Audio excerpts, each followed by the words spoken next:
Good morning, students. Welcome to Mount Zion family. This is Deepa handling chemistry. In this video, we are going to know about one more topic in the lesson, chemical bonding, that is unit 13. So already we discussed so many topics in that lesson. So what are they? Anyone remember? Yes, good. Coase-Lewis approach, octet rule, and different types of chemical bonding. In that we were discussed already about ionic bonding and covalent bond and its characters. So today we are going to discuss about the new topic, coordinate covalent bond and its characters. So at the end of this session you are well known about the coordinate covalent bond and its properties. So what is covalent bond? Before we enter into that coordinate covalent bond, I am just asking what is covalent bond? We know. Anyone answer?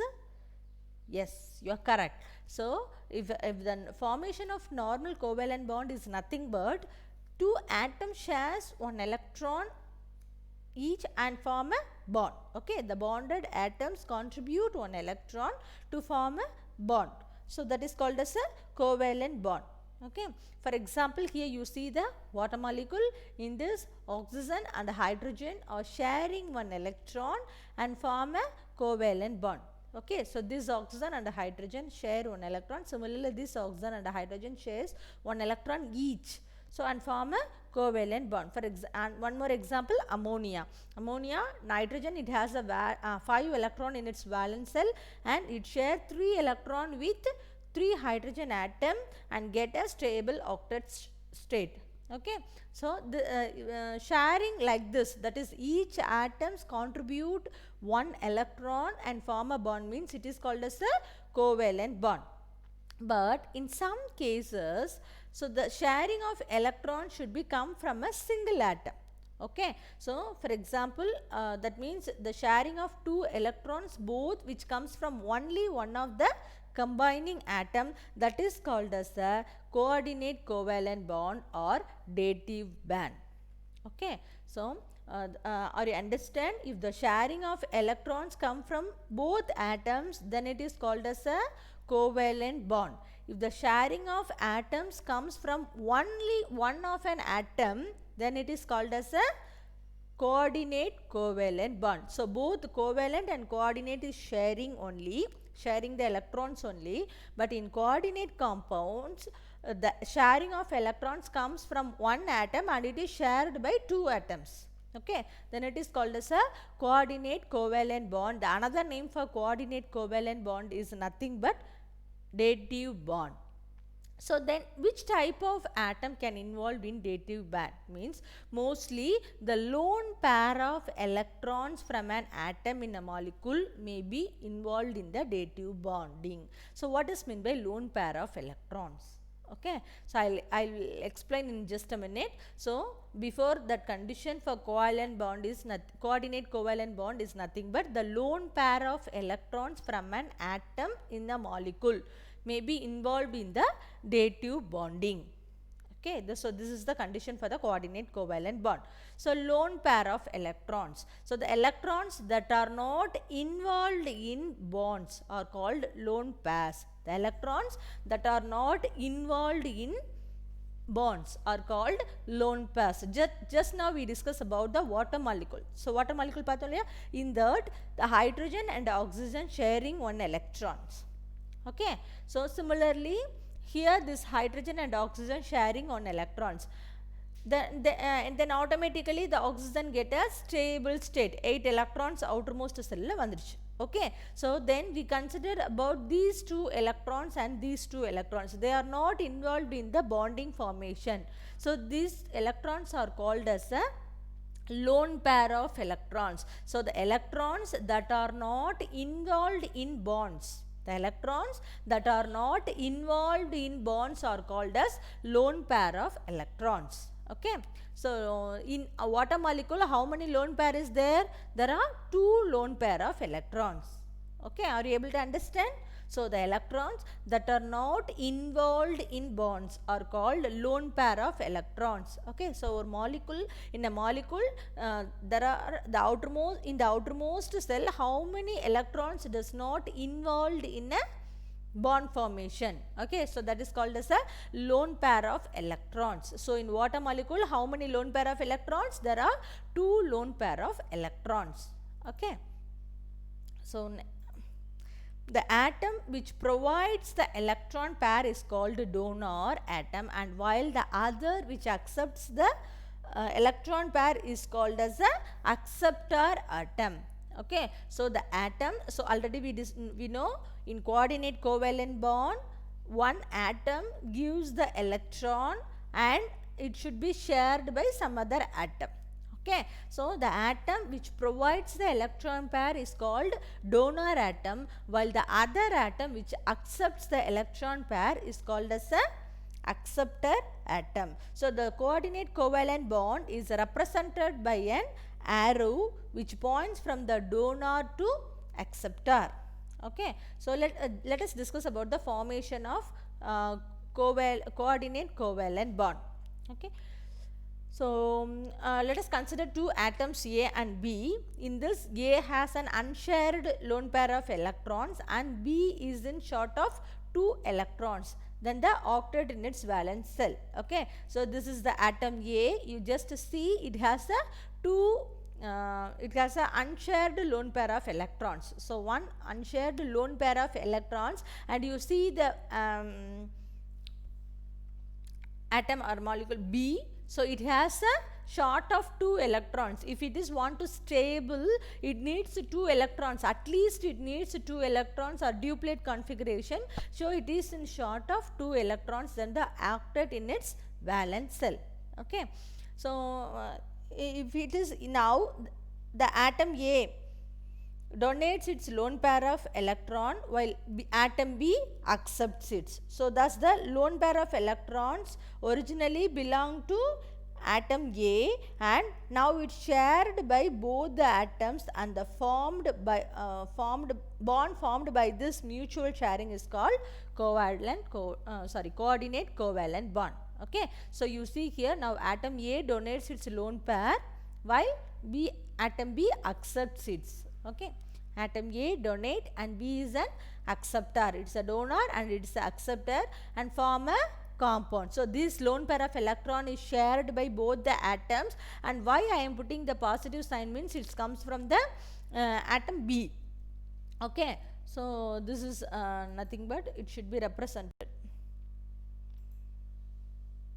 by the arrow mark. It should be represented by the arrow mark. So the lone pair of electrons originally belongs to atom A, and it's shared by both the atoms and bond and form the bond. It is a mutual sharing and it is called as a coordinate covalent bond. So we simply represent as A gives B. So this arrow mark is nothing but the electrons come from A and shared by both A and B. Okay, so coordinate compounds are simply represented by the arrow marks. So this arrow mark is used, so which points from the donor to acceptor atom. Okay, which is from point from the donor to acceptor atom, A to B. So here A is the donor, B is the acceptor. So we represented it as A to B.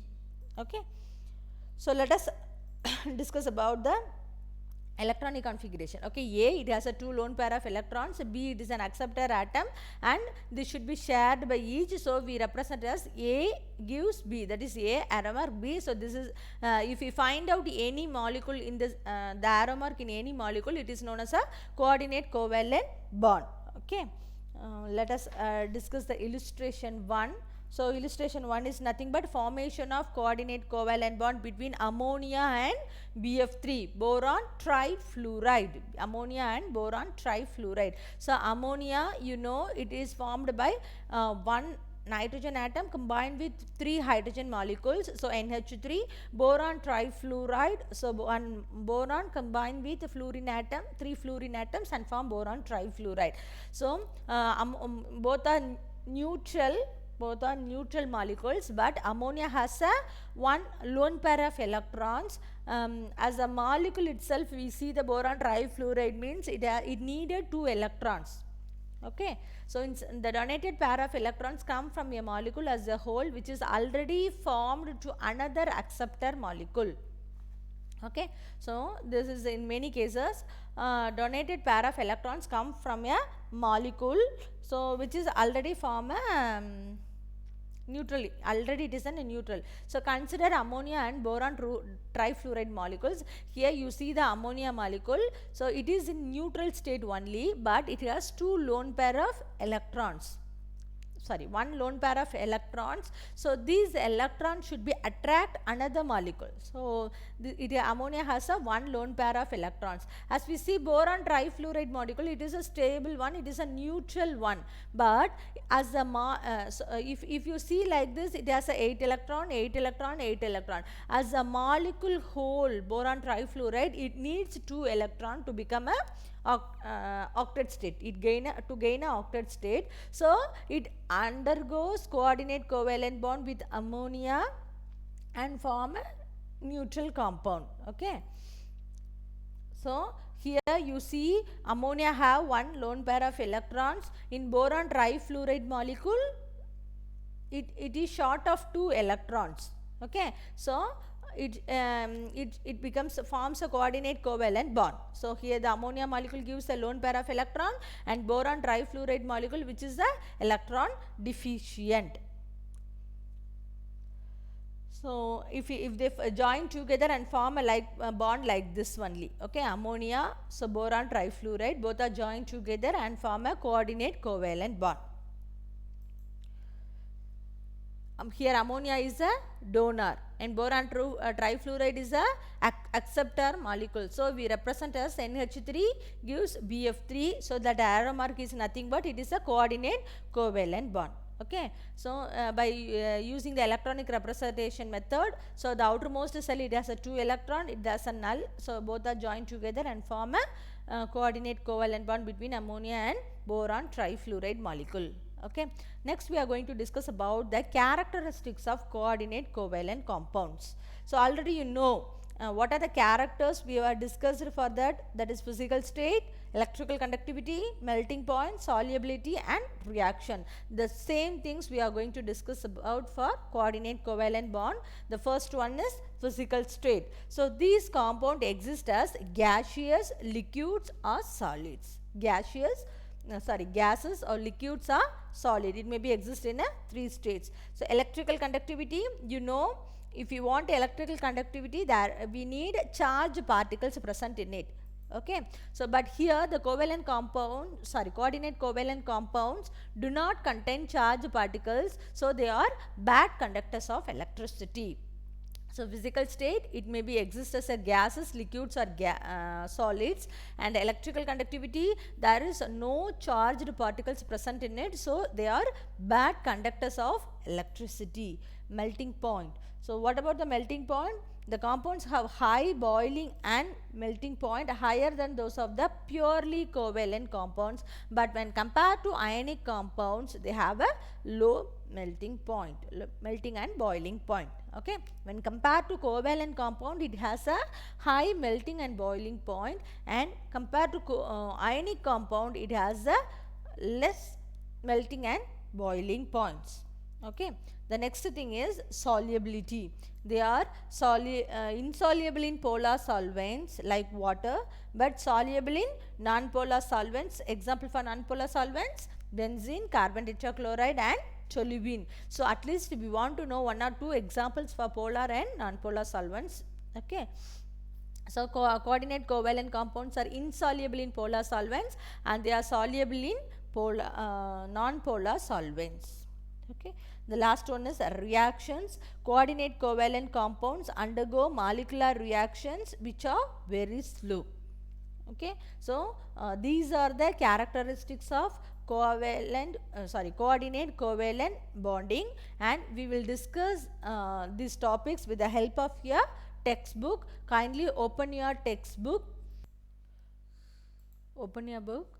So in this you are just seeing page number 155, the topic coordinate covalent bond. Okay, so here you just underline the things what we are going to discuss. Okay, so the just a minute, the formation of covalent bond between the atoms takes place by sharing electrons, both which comes from one of the contributing atom. Okay, so mark, underline this word and bracket this from the formation of covalent bond to dative bond. So coordinate bond is another name for coordinate bond, is called as a dative bond. So underline it. So it is a important 2-mark question. Okay, so another name for covalent bond is nothing but dative bond, asked in a 1-mark question. And the formation of, what is covalent bond, they ask, means the formation of covalent bond between two atoms takes place by sharing of two electrons, both which comes from only one of the combining atom. Okay, so this is known as a answer for the 2-mark question, coordinate covalent bond. Okay, so here the atom which provides the electron pair, it is called as a donor atom. Okay, the atom which provides the electron pair is called as a donor atom, and the while the other atom which accepts the electron pair is called as an acceptor atom.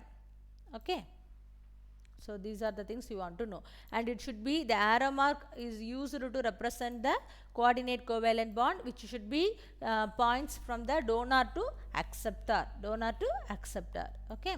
And the formation of covalent bond, coordinate covalent bond, just now we discussed, and this electronic diagram is important. Here the electron should be mutually shared by between the two atoms, but it should be comes from the only one atom. And we discussed the illustration also, formation of ammonia and boron trifluoride compound. Okay, coordinate bond formation between ammonia and boron trifluoride compound. Okay, so here you see the molecule ammonia. Ammonia has a it may be asked in a 1-mark question. Which one gives lone pair of electrons and which one accepts in boron trifluoride molecule, means here ammonia gives the lone pair of electrons, and boron trifluoride accepts and share that electron between both ammonia and boron trifluoride. Okay, so ammonia is a donor molecule and boron trifluoride is an acceptor molecule. So underline it. Maybe one mark or 2 mark they may be asked. Okay, next we are discuss about the characteristic of covalent compound. So physical state, what we are discussed, it is a solid, liquid or gaseous. It may be exist in a solid, liquid or gaseous state. And electrical conductivity, it has a bad conductors of electricity, so underline in your book, okay, by using pencil. Okay, so melting point, what about the melting point of coordinate covalent compound? So when compared to covalent compounds, they have a higher melting and boiling point. When compared to covalent compound, they have a higher melting and boiling point. But when compared to ionic compound, purely ionic compound, they have a very low melting and boiling point. Okay, lower than those of the purely ionic compounds. Okay, so solubility is nothing but they are insoluble in polar solvents and they can be readily soluble in non-polar solvents. And the last one is a reaction. They undergo molecular reaction and the rate of the reaction is very slow. They undergo molecular reactions and the rate of the reaction is very slow. Okay, so hope you all are understand the concept of coordinate compound and its properties. Go through in your book and go through the study material which was given in your school lab. Meet you in the next session. Thank you, students.